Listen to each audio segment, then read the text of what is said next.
Hello दोस्तों, इस video में आप देखेंगे स्वामी जी द्वारा बताए गए दिमाग तेज शार्प माइंड करने के अचूक मंत्र। स्वामी जी द्वारा बताए गए 4 मंत्र आप सही से फॉलो करते हैं तो तेज दिमाग करने की दिशा में बहुत ज्यादा फायदा हो सकता है। ये 4 तरीके फॉलो करने पर इंसान मस्तिष्क की ऊर्जा को काफी विकसित कर सकता है। Power of mind. Point number 1, करने योग्य काम और ना करने योग्य काम का सही निर्णय करें। Make the right decision of doable and unworkable work. दोस्तों, स्वामी जी के बारे में आप एक बात जरूर जानते ही होंगे। स्वामी जी एक पुस्तक को सिर्फ एक बार ही पढ़ते थे और उस पूरी पुस्तक का भावार्थ कुछ ही देर में तुरंत सुना देते थे। ऐसा तेज दिमाग स्वामी जी के अलावा और कौन रख सकता है। दोस्तों, स्वामी जी कहते हैं जो इंसान करने योग्य काम में और ना करने योग्य काम बखूबी ढूंढ सकता है और ना करने योग्य काम में भी करने योग्य काम ढूंढ सकता है, वो इंसान तेज दिमाग और विवेकशील बुद्धि के माध्यम से ही ऐसा कर सकता है। अन्यथा लोगों को पता ही नहीं होता अच्छा काम और बुरा काम आखिर होता क्या है।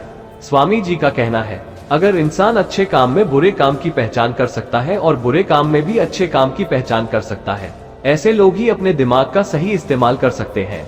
पॉइंट नंबर 2, अपनी जिज्ञासा की तुरंत पूर्ति करें।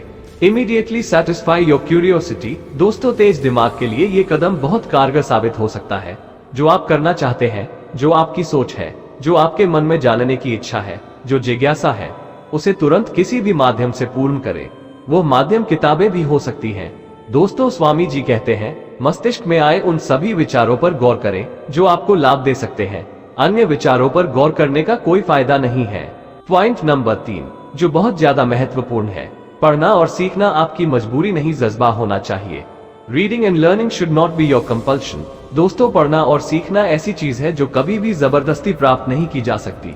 जब तक इंसान के भीतर इसकी जरूरत महसूस नहीं होगी, तब तक इसे दुनिया की कोई ताकत जबरदस्ती ग्रहण नहीं करा सकती। दोस्तों, स्वामी जी कहते हैं इंसान ज्ञान तब तक ग्रहण नहीं कर सकता जब तक उसे अपने जीवन को बेहतर बनाने की जरूरत महसूस ना हो। पॉइंट नंबर 4, भावनाओं में भावुक होने के बजाय उन्हें समझें। Instead of being emotional in feelings, understand them. दोस्तों, अगर मस्तिष्क को तेज बनाना है तो पहले विचारों में शुद्धता बहुत जरूरी है। अक्सर आपने ऐसे लोगों को देखा होगा जो छोटी छोटी बातों पर भावुक हो जाते हैं और उसी भावुक अवस्था में पागलों की तरह व्यवहार करना शुरू कर देते हैं। ये मस्तिष्क की कमजोरी की निशानी होती है, क्योंकि दोस्तों, भावनाएं मस्तिष्क को बहुत ज्यादा प्रभावित करती है।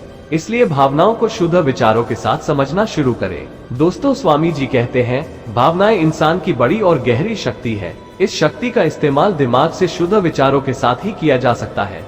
दोस्तों, दिमाग की जो खुराक है वो शुद्ध विचारों पर निर्भर करती है। खुद को हल्का रखने की शक्ति दिमाग पर कभी ज्यादा जोर नहीं पड़ने देती और जिस दिशा में मस्तिष्क को काम करना चाहिए, उसी दिशा में वो बखूबी काम करने में सक्षम होगा। और इसी तरह के वीडियो देखने के लिए चैनल को सब्सक्राइब करना ना भूलें। जय हिंद।